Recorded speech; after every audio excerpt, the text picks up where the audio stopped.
Hello bachcho, let's start this question. So this question says a velocity of 10 meter per second has y component 5 root 2 metre पर second calculate its x component. तो हमें यहाँ पर क्या करना है, velocity का हमें यहाँ पर क्या दिया गया है, y कंपोनेंट गिवन है और नेट वेलोसिटी गिवन है और हमें सिर्फ x कंपोनेंट को यहाँ पर क्या फाइंड आउट करना है।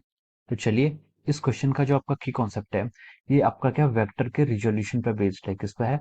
वेक्टर के रिजोल्यूशन पर बेस्ड है। हम वेक्टर्स को क्या करेंगे, एक्सेस के अलॉन्ग क्या करेंगे, रिजोल्व करेंगे। तो चलिए अब हम इस क्वेश्चन को आगे प्रोसीड करते हैं। तो देखिए, उसने क्वेश्चन में बोला कि ए वेलोसिटी ऑफ 10 मीटर पर सेकेंड। तो देखिए, आपका उसने दिया रखा कि वेलोसिटी का मैग्नीट्यूड गिवन है कितना, 10 मीटर पर सेकेंड हमें उसने मैग्नीट्यूड दिया हुआ है। और उसने बोला कि उसका वाई कंपोनेंट कितना है, वाई कंपोनेंट ऑफ वेलोसिटी ये भी हमें उसने गिवन किया है कितना, 5 √2 मीटर पर सेकेंड। और हमसे पूछा है क्या, वेलोसिटी का हमें यहाँ पर एक्स कंपोनेंट फाइंड आउट करना है। तो देखिए, वेलोसिटी को हम कैसे लिख सकते हैं, वेलोसिटी को हम लिख सकते हैं V X I cap plus V Y J cap. V Y J cap हम ऐसे वेलोसिटी को लिख सकते हैं। हमें वी एक्स यहाँ पर फाइंड आउट करना है। वी एक्स को मान लीजिए वी एक्स से लिख लीजिए आई कैप, और वी वाई कितना है यहाँ पर आपका 5 √2 जे कैप।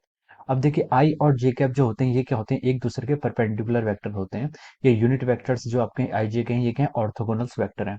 तो अगर ये वेक्टर ऑर्थोगोनल होते हैं तो हम इनका वेक्टर्स का रिजल्टेंट निकालना हमें पता है। कैसे निकालते हैं, v is equal to root of our V square X और वी वाई का होल स्क्वायर।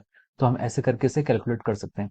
अब देखिए, टोटल वेलोसिटी v हमें क्वेश्चन में गिवन है कितनी, 10 is equal to root of V X का स्क्वायर, वो हमें क्या करना है, फाइंड आउट करना है, प्लस वी वाई का स्क्वायर, वो हमें क्वेश्चन में गिवन है कितना, 5 √2 का स्क्वायर।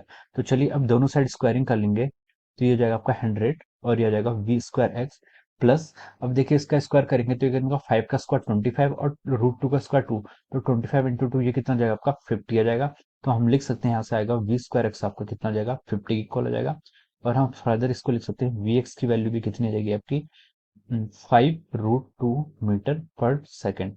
तो ये आपका क्या आ जाएगा, वी एक्स की वैल्यू यहाँ से हमने फाइंड आउट कर ली है। तो वी एक्स की वैल्यू कितनी आएगी आपके से, 5 √2 मीटर पर सेकेंड। तो यही हमसे पूछा था कि कैलकुलेट इट्स एक्स कंपोनेंट। तो जो भी उसका एक्स कंपोनेंट आएगा उसकी वैल्यू कितनी आएगी आपकी, 5 √2 मीटर पर सेकेंड।